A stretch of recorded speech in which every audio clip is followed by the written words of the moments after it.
Today we'll be concentrating on verbs, but before that, apart from basic parts of speech, in a sentence, to make any sentence which can be understood, there are certain parts of speech which form a sentence. The noun and pronoun form the subject of the sentence. Basically, there are two parts of a sentence. One is the subject and one is the predicate. The subject is what we talk about. The predicate is what we talk. So, what we talk about is generally a noun or a pronoun. We cannot talk about, something. If I say beautiful, that's not a subject, because we're not talking about beautiful. We can talk about beauty, but we cannot talk about beautiful. So beautiful cannot be a subject. Beauty can be a subject because beauty is the name of a trait, which is a noun. Okay? So either we talk of a person, we talk of a place, we talk of a thing, we talk of a pronoun which is symbolic of the noun. So noun or pronoun form the subject of a sentence. So like in a debate, you have the subject of a debate. So that is the topic that you talk about. So in a sentence, noun or pronoun is what you talk about. So it forms a subject. Now what is a predicate? A predicate can have many parts of speeches. It can be very complex because this is what we talk about of the subject. But without a verb, there can be no predicate. So that is why the two parts of the sentence very essential are, one, the noun or the pronoun, one of the two has to be there, and the second part is the predicate in which the verb has to be there. Without these two, there is no sentence as such, nothing that you can convey. Okay, the rest are all additives, whatever we add to it. Now if we describe a noun, we call it adjective. So it add to the subject is adjective. We add to the noun or the pronoun. Then if we add to the verb, it's called an adverb because we add to the verb. Okay. Then we have conjunction. When we have two short sentences and we connect it together with something, with a word, we call it conjunction. We have preposition which shows the position of something in a sentence. So preposition. The words tell you exactly what they are. Then we have modals which moderate the sense of the sentence, which make a difference to the sentence, the meaning of the sentence. We'll do all this much later. And we have interjection which gives it expression of feeling. So these are the basic parts of speech in a sentence. We can have all these parts of speech in a sentence. And we can have just two. So when we have just two, it has to be the noun or the pronoun in one and the verb in the other. So just the shortest sentence is two words. Now we take a sentence like birds fly. In that, birds is what we are talking about. So birds is the subject and fly is the verb. So that is what the bird is doing or does. So fly is the verb. So today we are going to talk about verbs. Now verbs are, I think to me, they are the most complex part of speech in a sentence, because it has a lot of variations. So that is why verbs become very difficult to teach and learn. But if you understand it very clearly in your mind, it becomes very easy. And also verbs are where most people make the maximum mistakes. So that is why we'll take up verbs first. Now when you teach verbs, when you teach in different classes, mean very different things.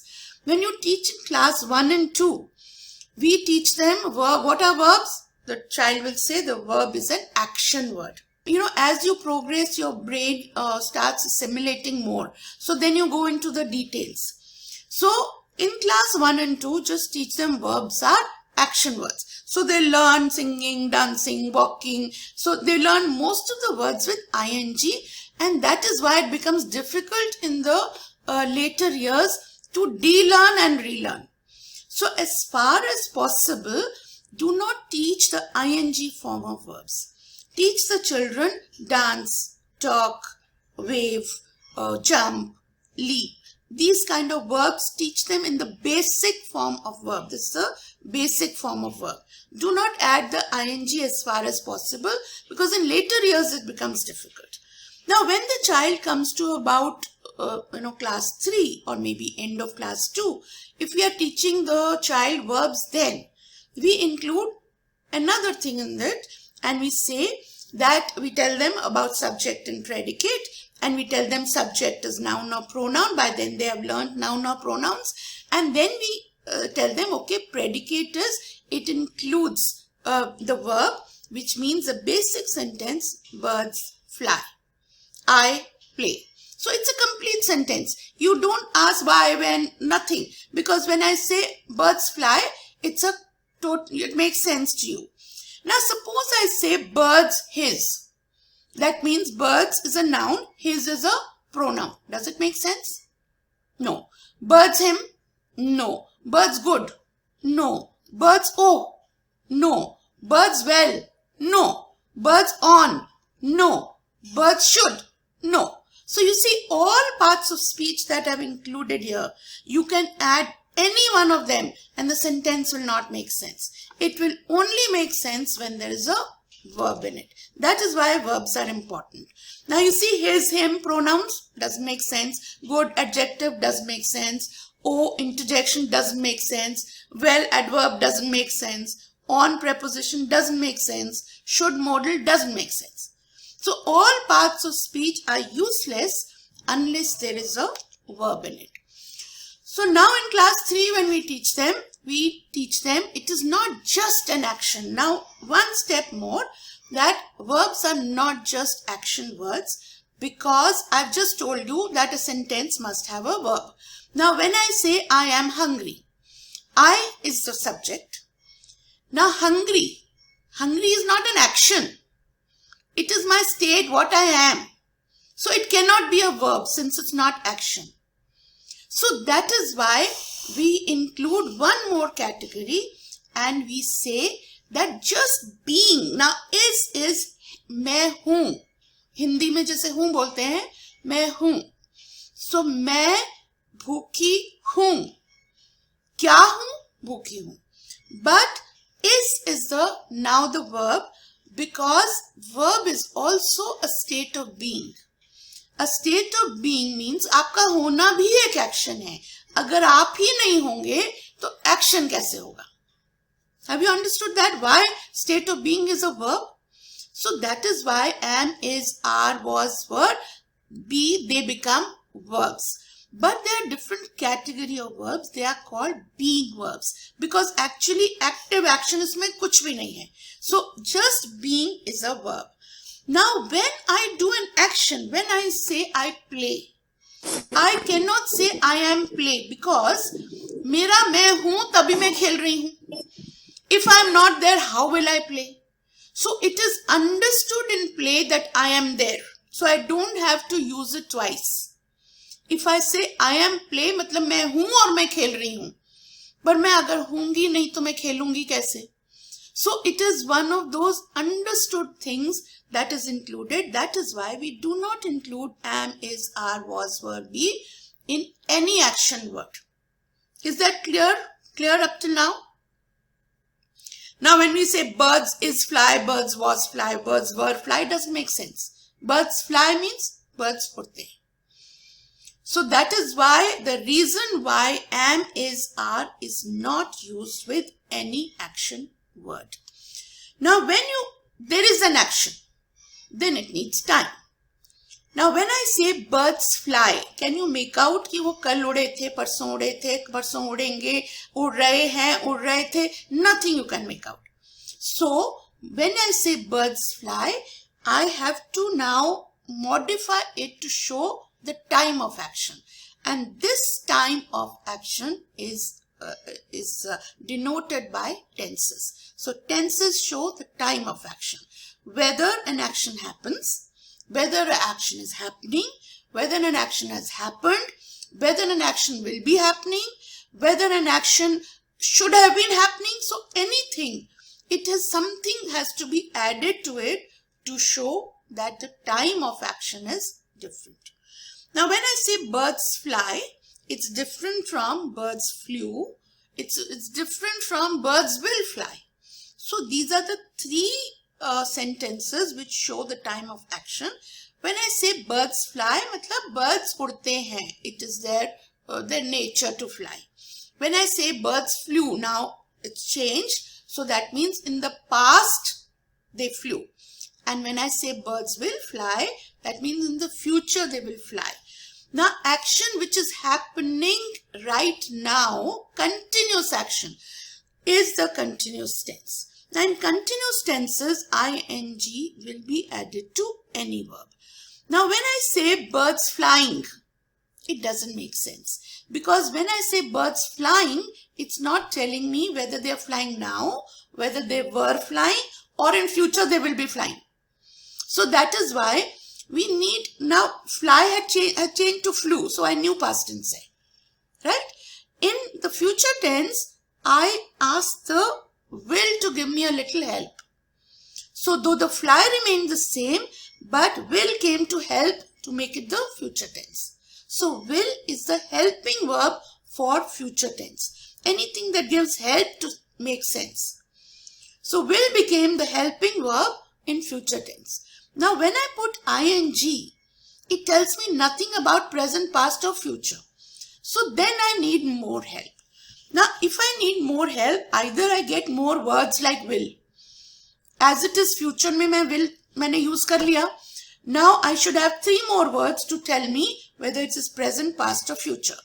So English language becomes very confusing with 3 more words. So what we decided is that वो जो be verbs थे, we take their help now with ing words.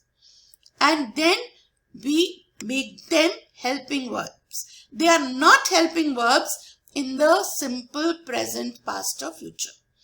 But they only become helping verbs when they come in with ing verbs. Because only the ing verbs need this differentiation and they need help. So when I say birds are flying, I'm saying that it's present continuous. At present, I'm seeing them, they are flying.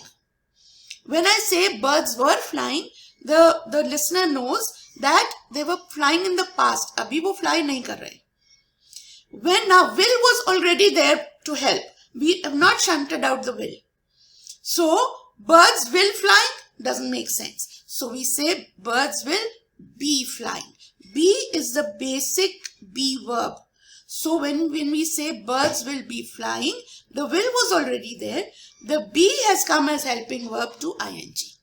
So with ing, the help comes from all the be verbs. Are, were, be. Now, when I have a singular, a bird is flying, a bird was flying. So is and was. All these is, was, am, were, be, which were be verbs by themselves, have come to help in the continuous tense. So that is how tenses get their meaning in continuous. You cannot use these be verbs without the ing if there is an action. You can only use them without the action because they are independent be verbs then. Independent be verbs have come to help the ing, so they become the helping verbs. So when you explain to children, you could probably explain this concept with little diagrams also, like children come to help. Now when they are not helping, they are independent identities. But when they come to help, they become your helping friends. So in junior classes, probably you could explain it to them with little cartoons, with little doodles that, okay, now is, am, are, was, were, they were by themselves and they did not need any action. But now ing, and suddenly ing calls them and they become helping verbs. So this is how you could make it interesting for them. Now, because the verb changes form to show change of time, no help is required. Because in the basic verbs, they change form. So no help is required. Future gets help from will. Present, past and future, these are the simple tenses. They are called the simple tenses. They don't require help, and am, is, are, was, were are not required. Only future tense is a little weak. So because it will happen in the future and it doesn't know where to go, so will comes to help. Otherwise, they change form themselves. Whenever it becomes past, the verb changes form and becomes fly to flew. So this is how you can explain it to them. Now, this is what I've explained it to you, because the bird, when you say birds flying, past may, you cannot say birds flying. So if you cannot say birds flying, there is no word flying. So, or birds will flying. So that is why help of these helping verbs is needed. Okay. Now this is what we've already done. This is just a recap. Am, is, are, was, were, be. They come to help. These are now called helping verbs. Birds are flying, present continuous. Now the most difficult thing to explain to children and to adults is the difference between simple present and present continuous. This is, I think, an area where maximum mistakes are made, and you find it very difficult to explain to children. When you ask children what is present tense, 90% will say playing, flying, jumping. So this is not present tense. Present tense is the basic form of verb. Present continuous is with ing. Any continuous tense has ing. Otherwise, it is not a simple tense. Now, simple present and simple continuous, since it's very difficult to explain to children and it takes a lot of time, spend maximum time on this. If they get this right, they will get the language right. Now, present is, as a concept, present is not what is happening. Normally in our minds we are so trained कि present क्या है, जो हो रहा है present नहीं है, जो होता है present है. So what happens generally? Now what happens means what? Either it happens at regular intervals. I brush my teeth every day. So I'm not brushing my teeth every day. This is again a very common error. I'm generally coming late. You are generally coming late. Wrong. Because you're not generally coming late. It's not the continuous tense. Though every day you may be coming late, still it doesn't become continuous. Okay? Or it's a habit or a custom. We play with colors on Holi. So we are not now playing with colors. We play generally as a habit, as a custom. We play with colors on Holi. Or it's a universal truth. God is great. Okay. Now, present continuous tense is what is happening now. Or what is happening these days. These days, people are just not coming in time. That means as a routine, yes. But it is, it is happening continuously for people. So we do use ing for these days. People are just not coming in time. What to do? So these kind of, few sentences we use ing for something that is happening continuously. So either it's happening in front of your eyes or it's happening somewhere else. It's raining very heavily in Mumbai.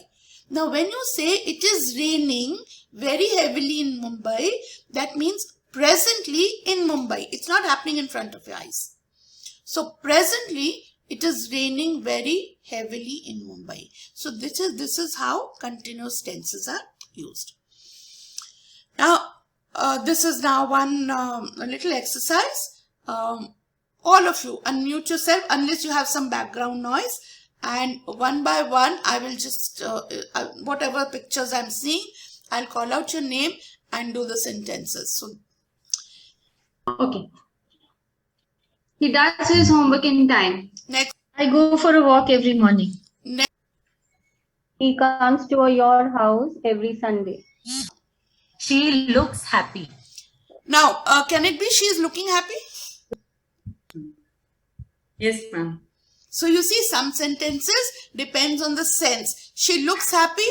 The अच्छी happy दिख रही है and she is looking happy, both are correct in this thing. Depends on what you're saying and what you want to say. Preeti. The dog eats its food every evening. The train comes at 4:30. I am missing my parents very much. Can it be both? Yes, Yes, ma'am. ma'am. Ma'am, both those sentences actually. The train is coming at 4:30 and I am missing my parents. on the No, way. the train is coming at 4:30 means actually what it means, this we'll do later.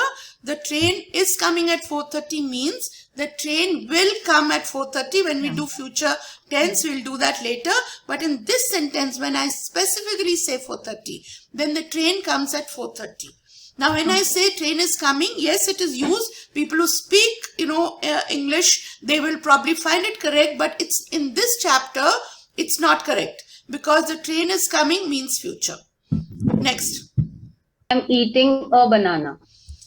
Ma'am, Next, I Deepika. eat a banana also can be then. I eat a banana. It's the regular habit. No. I eat a banana will not be correct because I eat a banana means ki I eat a banana every day. Something should be there. If you see, it's an incomplete sentence. I eat a banana is not like I celebrate. Even if I say I celebrate Diwali, means yes, I believe in celebrating Diwali. But normally the sentence would be I celebrate Diwali every year.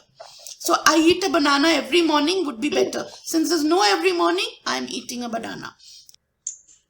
I wash the dishes after dinner. Okay. So you see from this this exercise, you know that most of these sentences, when they are given an object of every Sunday, or when I see a sad movie, or now when she is enjoying herself at a party, if I say she enjoys herself at a party, means it is her nature. She's enjoying herself at a party.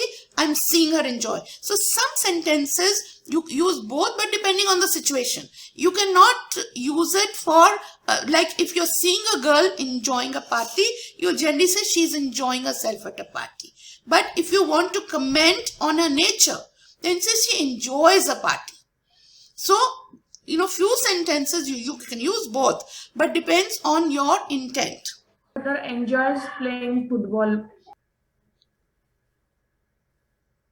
They deserve this award. They deserve this award. We light lamps on Diwali. He cleans his room. He's cleaning He his cleans his room. He cleans his room, Every day. every day, or he cleans his room as a habit. Now, when I say he cleans his room, it doesn't make sense. I have to put something. See, these are things that you play by the ear. He is cleaning his room. You can see him, but he cleans his room every day. He cleans his room every morning. Right? Have you got the little difference? Buys me a gift every time he comes home. He tries to do it well. Again, both. He's trying to do it well. If you're seeing him do it well, Meena likes me. Meena likes me. Next. We sing songs in the bus. Both ways, ma'am. We are singing songs in the bus if you're telling somebody else who's not in the bus. Otherwise, you would say we are singing songs. We are singing songs because people are with you. Children shout in class. Again, both. Children are shouting in class. Children are shouting in class. Both, ma'am. Both. Okay. Okay. Now, simple present tense, we call it the most complicated tense because it changes a lot of forms. So, and we have to remember a lot of things. So that is why spend a lot of time in teaching children simple present tense, no matter which class. Because if they get the simple present right, they will be able to do the rest. Now, simple present tense, why they are complicated is because the present tense changes form with the subject number and the person. Now, what is subject number? Singular or plural. So, when a subject is singular or plural, the verb changes form. And when the person, what is a person? First person is I or we. I is singular, we is plural. Second person is you, all of you, you all. So you is singular, all of you, you all are plural. And third person is he, she, it, singular, and they is plural. Third person means whoever is not present. So because they change form, that is why they become very difficult to use. And normally if you start thinking how to use it, you can never become a fluent speaker. So you have to practice this a lot, and your tongue has to get used to it. So now when I speak, I don't have to think whether in what form should I use the verb, because I'm a naturally English speaking person. Now children, if they're not naturally English speaking, so they will learn it like grammar. If they learn it by grammar, they will never become English speaking. So after teaching them the basics, what is required is a lot of tongue practice. Now we'll take the verb play. It's the simplest verb to take. So I play and we play. So that means first person, all of it, the basic form of the verb is used. Now we means what? Meera and I. If there are two people, then also play. If they are children, play. So whether there are 2, 3, 4, many, the basic form remains the same. Now this means either I or somebody with me is all play. Now you play, all of you play. So whether in second person it remains in the basic form, whether it is you, all of you, many people in front of you. So all of them is play. Now comes the problem with the third person. In third person, if they are plural, it remains in the basic form. So they play. So they means Meera and Ravi become they.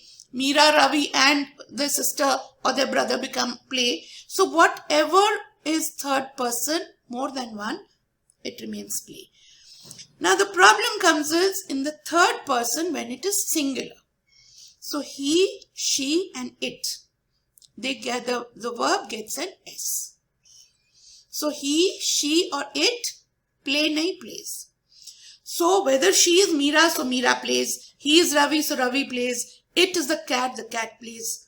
So this S is very important. It seems very small, but it's so hurting to the ears when people do not use the S with the third person singular. So this is the basic, like they say, the crux of verbs where you have to know. Now, this is called the subject-verb agreement.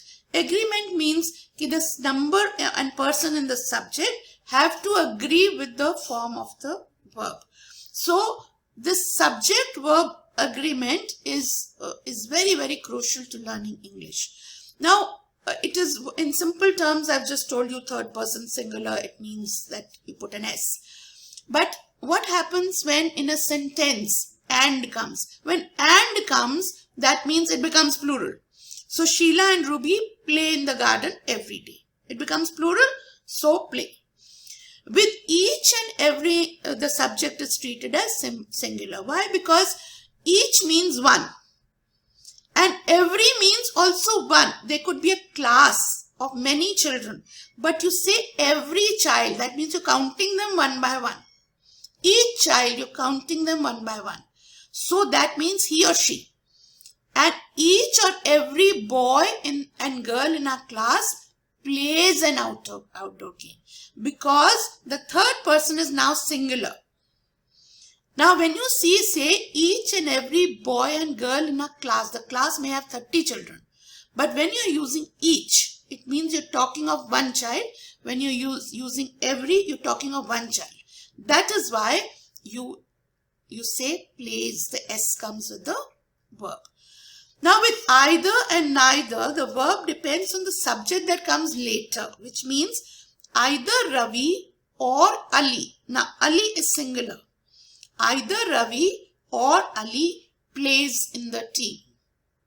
Both of them can't play, only one can play. So that is why we use the S.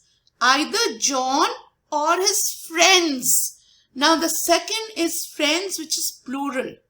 So we don't use the S. Friends play in the team. So the second one is the one that matters. Either his friends or Ravi plays in the team. If you make it the reverse, either his friends or Ravi plays in the team. We forget about the friends. But either Ravi or his friends play. So friends becomes plural, that is why we use play. Similarly with neither.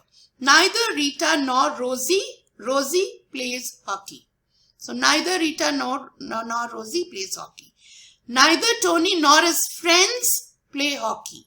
Neither Tony's friends nor Tony plays hockey. Have you understood this difference?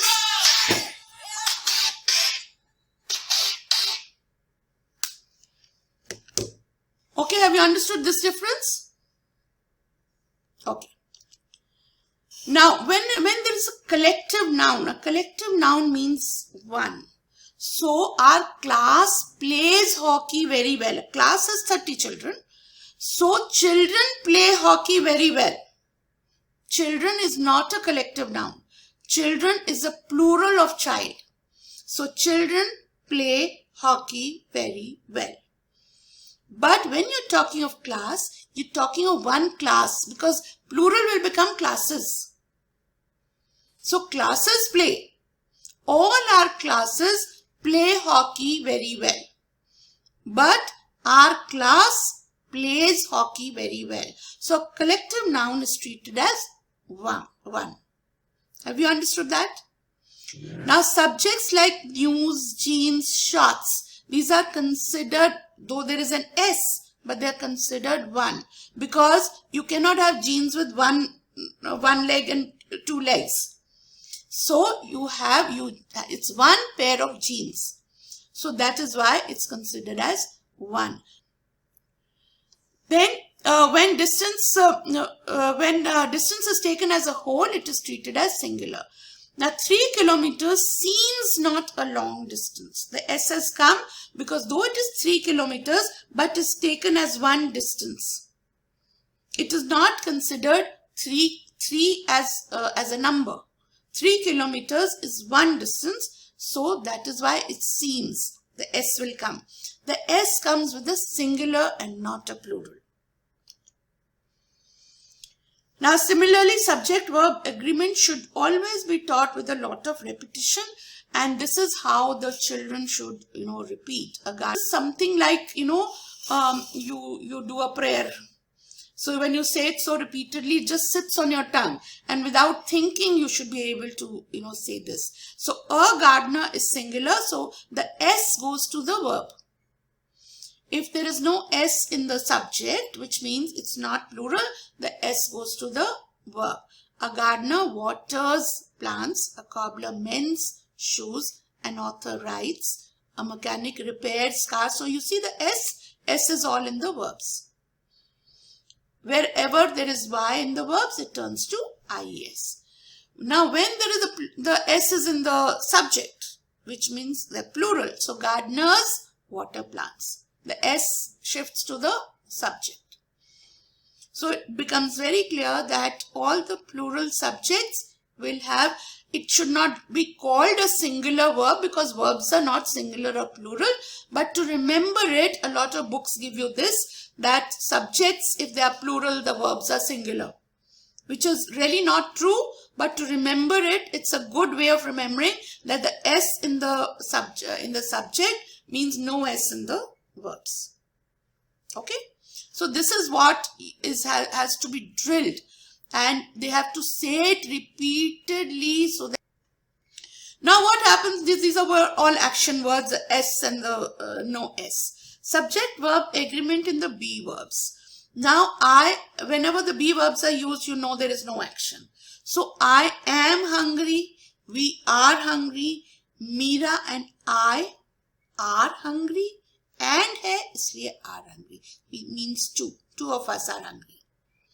You are hungry, they are hungry, all of you are hungry, Meera and Ravi are hungry. So are is the plural of the be verb. Now similarly, he, she, it is singular, so is. Meera is hungry, Ravi is hungry, the cat is hungry, and he is hungry, she is hungry, it is hungry. So this is relatively simple, is and are. Now the same things, in past tense will change to was and were. Okay, now let's do another exercise. Is and are, this is very simple. So again one. Divya and Pia are good friends. A pair of scissors are missing. Has anyone seen it? Now again, the pair of scissors is like a pair of jeans. Pair of scissors means one set of scissors. So that is why a pair of scissors is missing. And this is exactly what was taught for the jeans. Next. A string of pearls is a good present to Yes, someone. because a string of pearls is a collective noun for a full band. So that is why, though it's many pearls, but a string, pearls are a good present. But a string of pearls is a good present. Next. Every boy and girl in our class is neatly dressed. Either Ravi or Ali are selected in the team. What did I tell you? Either and neither? Either Ravi nor Is selected. Is selected. Is selected. So Either Ali Ravi is, or Ali. just remember the second one. Ali is selected in the hockey team. Will you say Ali are selected? A herd of cattle is grazing in the field in the countryside. Yeah, because a herd of cattle is a collective noun. So herd of cattle is grazing. The latest news of the accident is still awaited. News again is considered as singular. So one. Pair of shoes is still lying under the bed. A pair of shoes is considered as one entity, though there are two shoes, but they're considered as, if I say 3 shoes are lying, but a pair of shoes is lying. Okay. So now, after this, the next problem comes in do and does. These are again 2 words which are very, very confusing to non-English speakers. Now, do and does are not used in positive sentence. Now again, let me tell you, since you're all adults, with children you will tell them this. Do and does are not used in positive sentences. But as adults, as English teachers, later on in 6th, 7th, 8th, you will find that do and does are also used in positive sentences. But that's for much later. When you are teaching till class 5, you will teach them that do and does are not used in positive sentences. They are only used in negative sentences and questions. You see, certain things, English is such a beautiful language that every year you come across so many things which defy rules. There are many rules and there are many, things that defy all rules. So as you grow, as you learn the language, you will see that every rule has something that defies it. But do not teach this to the younger children because they get confused and they will not understand. So there is a stage for learning, everything. So at this stage, do and does are used only in negative sentences and questions. Now, when I say I play, now in negative sentences, I do not say I not play. Now, when I convert it into negative, I say I do not play. Okay. They are also doing words. Now, do and does are not only used for negative and questions. They are also doing words. Like, I do my homework. I is the subject. Do is the actual basic verb. And my homework is what I do, so object. Okay. So, I do many things. Now, what is a verb? I is not a verb. Many is not the verb. Things is not the verb. So, the only verb is do. And do kya hai? Action hai. Because actually I am doing something. But unfortunately, the do and does are also used in negative and questions. So, it becomes very confusing. The do and does are also used as doing words in positive sentences. Now, when I use do and does in positive sentences, it's an action word. In negative sentences, it is with not. In questions, it is used as not an action words. Now, do you play? When I say do you play, the play is the action word. Do is not the action word. So when I have to use do in the action word in a negative sentences or in a negative sentence or in a question, do you do your homework in time? I use it twice.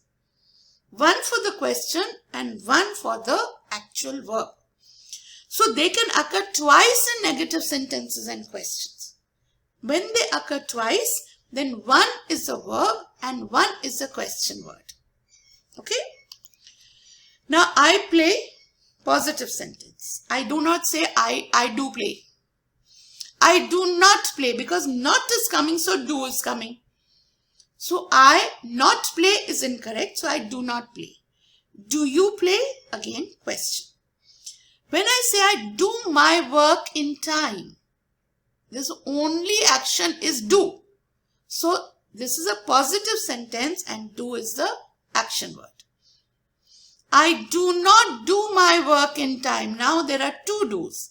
I do not is for the negative, do not is for the negative, and do my work in time, the do is for the action. So that is why it's used twice. Do you do your work in time? So do you is the question and do is the main action word. That is why we have two do's. Similarly with does. He plays. We do not say he not plays. We say he does not play. Now what has happened is the plays ka S has gone into the do and become does. If you notice the S, the play is now without the S. Once you use does, the verb does not take an S. Because that S has got transferred to do. The basic word is do only. Because the S from the verb has gone to do, it's become does. Otherwise, it was do only. I do not, he does not. But I do not play, which did not have an S in any case. I play, I do not play. It never had an S. But now he plays had an S. Now where does this S go? That S goes to the do and it becomes does. He does not play. He does his work in time. This S is because he plays. He does. He jumps. That is S. Have you understood or is it confusing? So now do is the main verb. When it is a main verb, in any case with he, she, it, S to lagna hi hai. So with S, it becomes does. He does his work. I do my work in time. He does his work in time. Does he do his work in time? Now does he? Now again what has happened is do he do his work in time? Do you do your work in time? Thana? Now because does he? This S from do has gone to the question word. So it turns back to do. You know, these concepts should be so clear in your mind that when you talk to children, it should not be confusing to them. Have you understood this? The shifting of S is very important in simple present tense. The S has to go somewhere in the singular third person. So where is it going? He plays, the S is going in do and becoming does. He does not play. I play, I do not play. He plays, he does not play. The S has gone to do. Does he play? Do you play? There was no S. So now he plays. So does he play? The S has come to do. Does he play? He does his work in time. I do my work in time. But he does his work in time. The S has to go with the he. So that is why the do becomes does. Now when he does not do his work in time, he doesn't work his work in time. The does ka S has gone into the he does. So that is why the do remains without the S. It does not become he does not does his work in time. So the logic of it is the S is shifting. anybody who's not understood.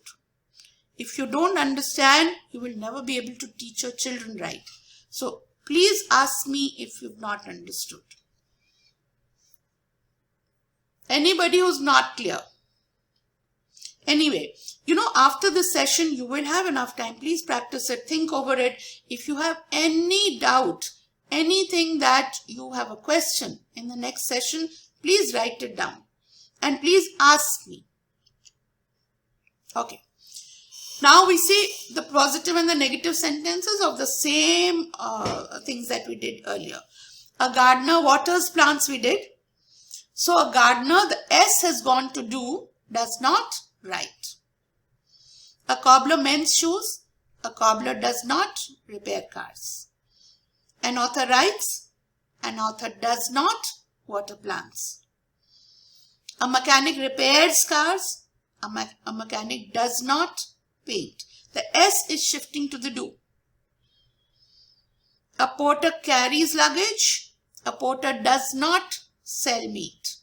A pilot flies planes. A pilot does not carry luggage.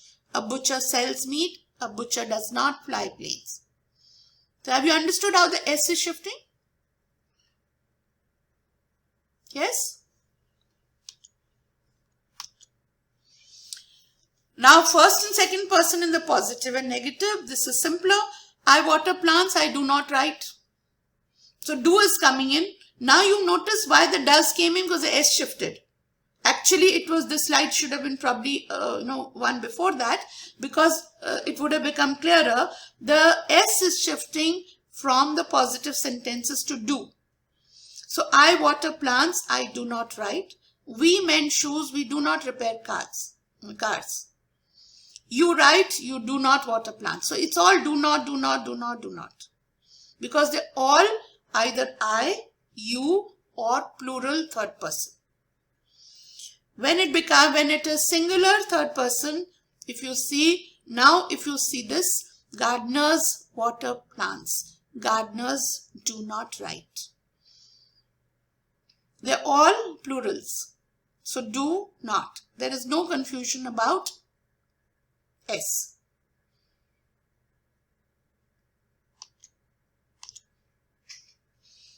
Okay, B, verb and action verb, positive and negative statements. Now, the action words are not there.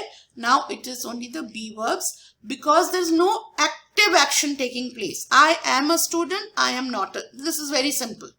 You just have to put the not. I study. But when you say I study, it's the action word.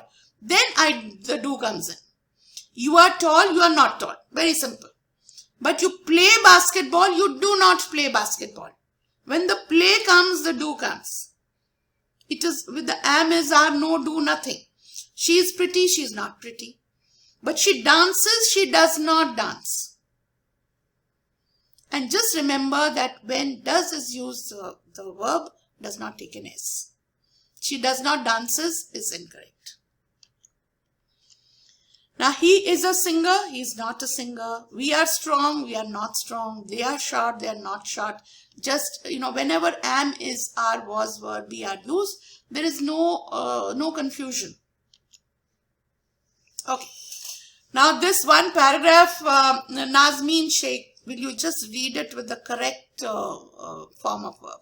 Now, you see, now this is the test where naturally what comes to you will come in. Don't stop. Even if you're going wrong, don't stop. We often feel that oceans and seas are blue, but sea water usually colorless. It looks blue because it reflects the color of the sky on cloudy days. It looks gray. Some areas are colored by mud. The yellow sea gets its color from the clay washed into it by rivers. Okay, one mistake, but in any case, see, by and large, when you're reading it, it is naturally coming to you. You're not stopping to think that we feel. Seas are. Water is. It looks. These kind of words, you're not thinking of them. They're naturally coming to you. Okay, Mamta, read this. Yes, ma'am. The heat of the sun heats up the water of the river, lakes, ponds and seas. Some of this water changes into water vapor and rises up in the sky. As it rises, it cools down and form clouds. When the clouds become heavy with vapor, the warm water forms drops and falls down as rain. Rainwater flows into river, lakes, ponds, etc.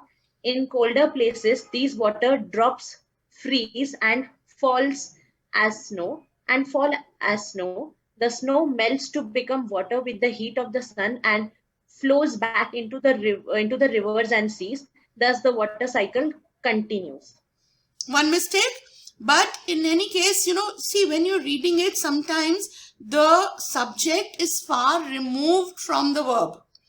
So that is where your practice comes in. Abhi tak we were doing 2, 3 word sentences, but English speaking is not like that. The subject is far removed from the verb. Now, the heat of the sun, actually, this heat is being used for the heat, not the sun. The heat of the sun heats up the water. This is used for the heat. So heat, also let me tell you at this stage that all abstract nouns are considered singular.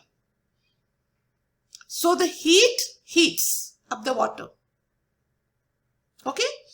Up the water of the rivers, lakes, ponds and seas. Some of this water changes. Now this change is for the water. Water is again non-countable. So all non-countable nouns are also considered singular. All abstract nouns, all non-countable nouns are considered singular. So that is why changes into water vapor and rises. Now this rises is for the water. Some of this water changes into, water vapor. So water vapor again uncountable. So rises up in the sky. As it rises, this is again for the water vapor. As it rises, it cools, again for the water vapor. So you see, you don't have time to think which is the subject for which I'm using this verb. So this only comes with practice and with your speaking. Do you know the meaning of this word? Does red color suit me? Do you ever clean your room? It's filthy. Deepika. Do you visit Shimla every summer? Does he realize that if you don't does he realize that if you don't study, you may not pass? Do he? Do he? Does he obey his You see, this is tricky because it's not you. Does he realize that if you don't study, you may not pass? Does your father realize that if you don't study, you may not pass? So that is a he. So does he realize? Not do you realize? It's not you. Does he obey his teachers? Do they have any manners? Do students attend Mr. Das classes? Mr. Das's classes. Do they go home in the evening? Does she teach in your school? Do you, ma'am, एक minute. Do your sisters help you with your homework? Does you? You see, do your sisters, does your sisters or do your sisters? It's right. Does the Prime Minister of India vote? Anju. Do you write the poetry? Is there the in it? Do you write poetry? Okay. No, we'll have to do the articles also once. Anjali. Need a food to grow. Where is the a? Two plants need food to grow. Thank you.